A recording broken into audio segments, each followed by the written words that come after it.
The hero of the tale that follows is a deadly shot. Don't let his age, of 85 years, fool you. More than one killer, 60 years younger than the chief, has made that mistake, and is now occupied in the task of pushing up daisies. Though long retired from a Cape Cod police department, he takes the occasional case, but more often than not the case is one of wine.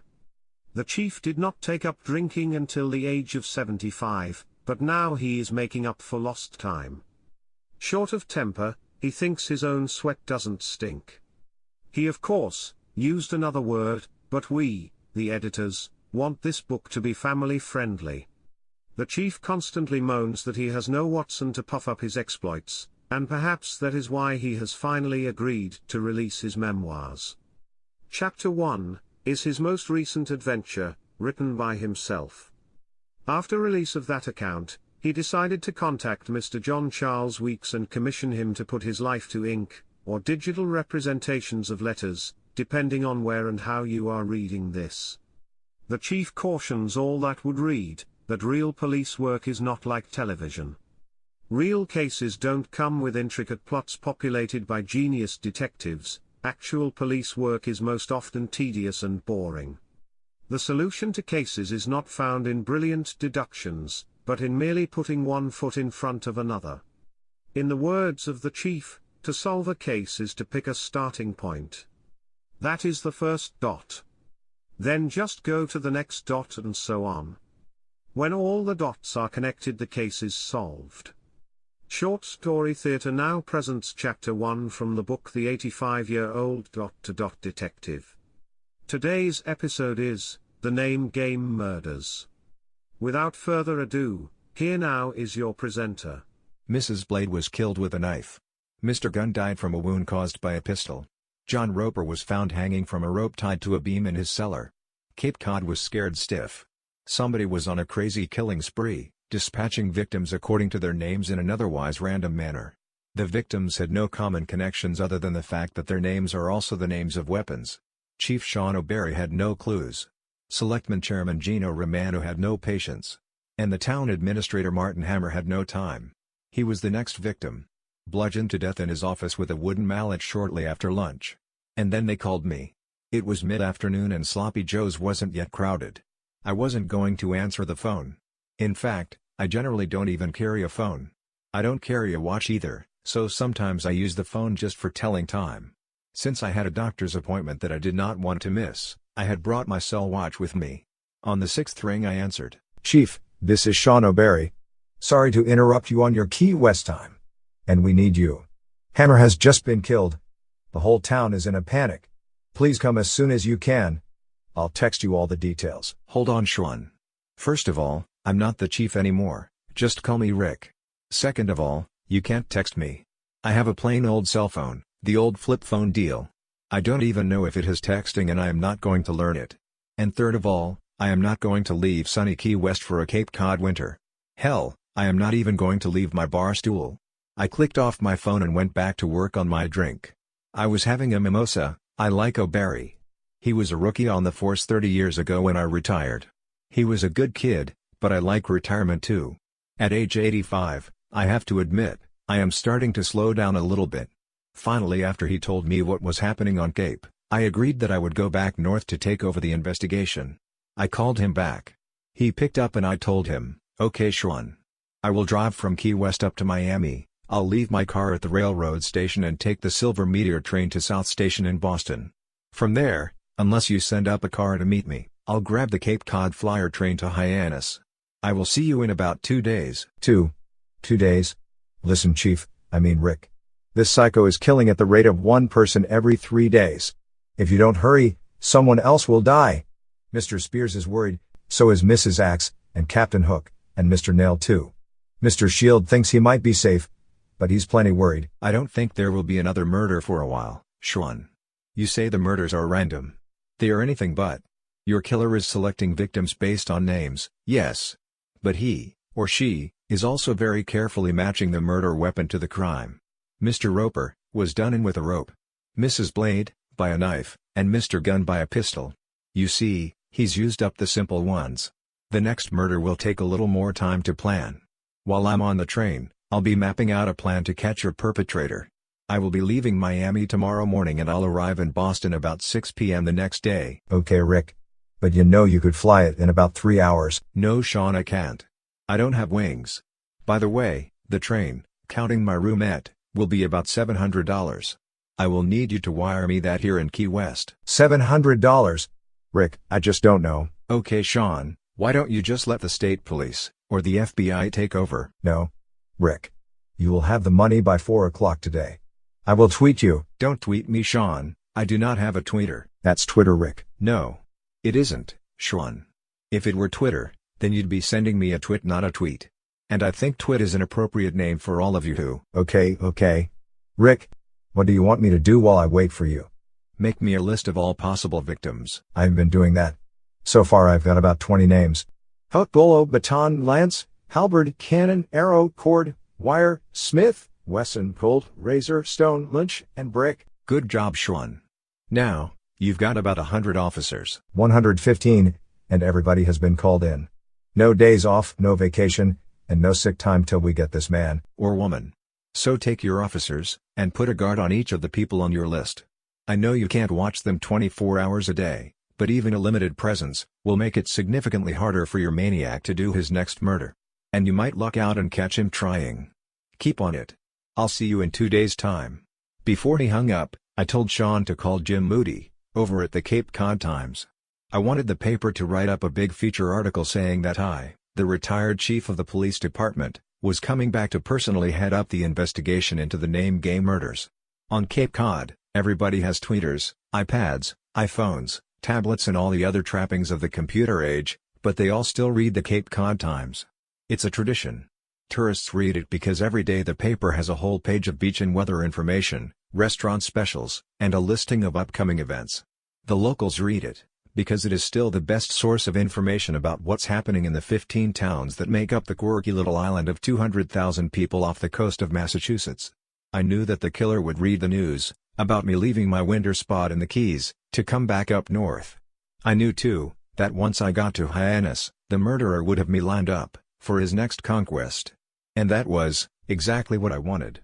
I left my car in the lot at the Miami train station. The lot is still free, probably the last parking lot on the railroad line that does not charge you to leave your car. I gave the station agent $20 to look in on my vehicle every once in a while, and he said he would. I slid 4 crisp, $100 bills across the counter to pay for my ticket. O'Barry was going to be happy. I got a bargain. My fare from Miami to Boston was only $120 and my roomette was specially priced at $220. So for $340 I would be able to ride the 26-hour trip in the comfort of my little room. All my meals were included in the price. I was able to get the 8:20 a.m. out of Miami. The baggage attendant took charge of my bags, and the train was right on time. I went to my room and began plotting my battle against the Name Game killer.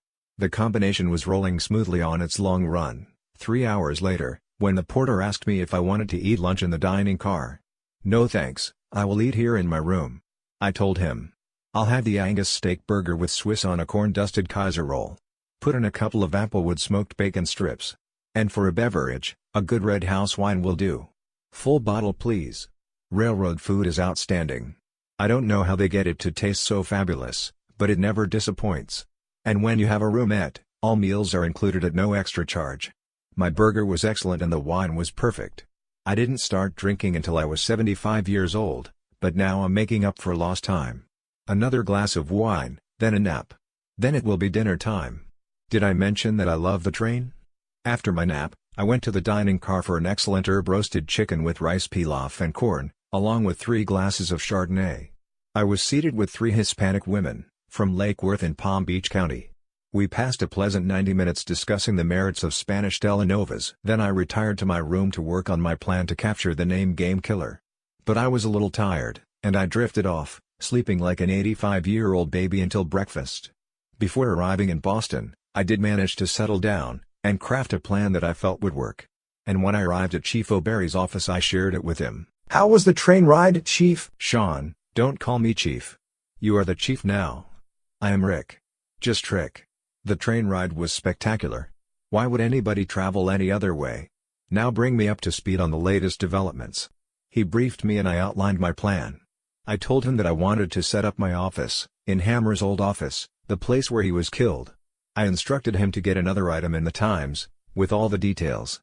In a nutshell, my plan to capture the murderer was to force him into returning to the scene of his crime, the very place where he had killed town administrator Marty Hammer.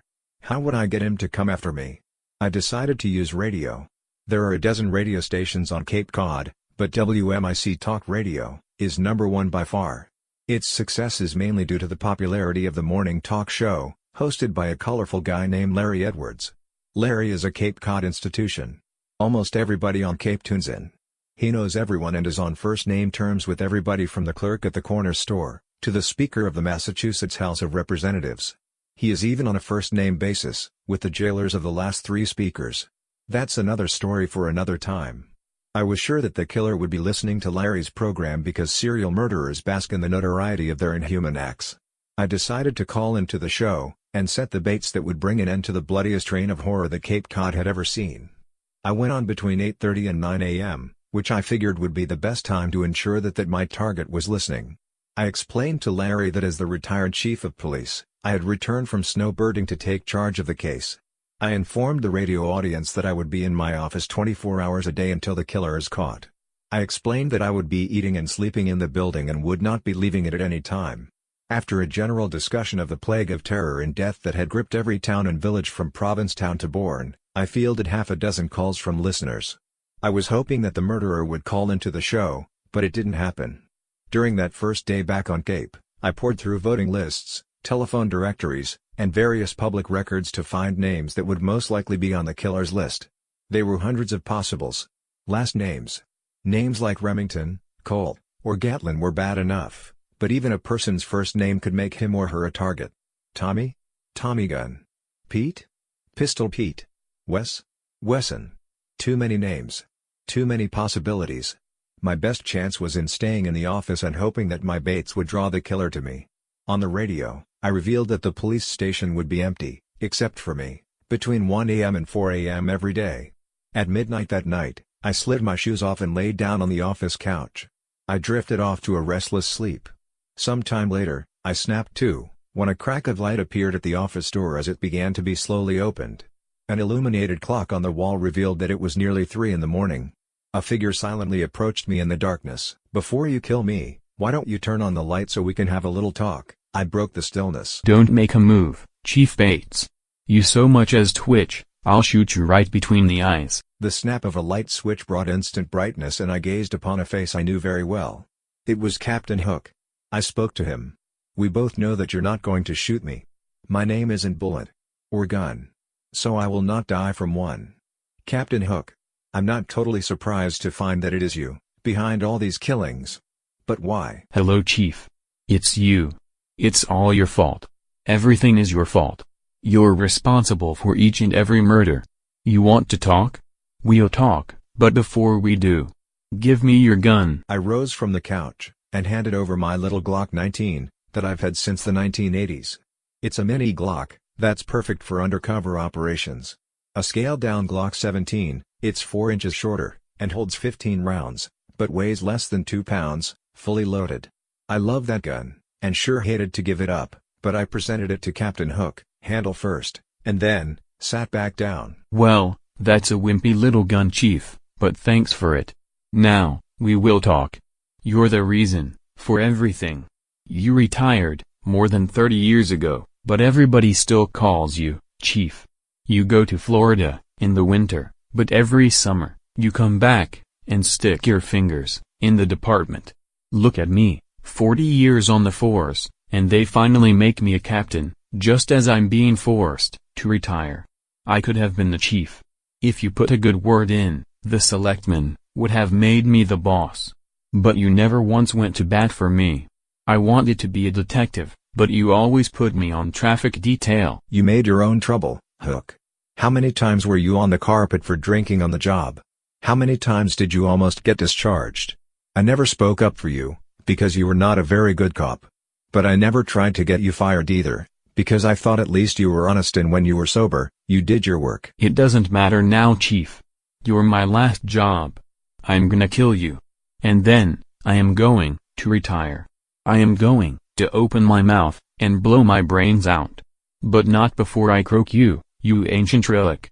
You should have died 20 years ago. I'm all alone here. There's nothing to stop you.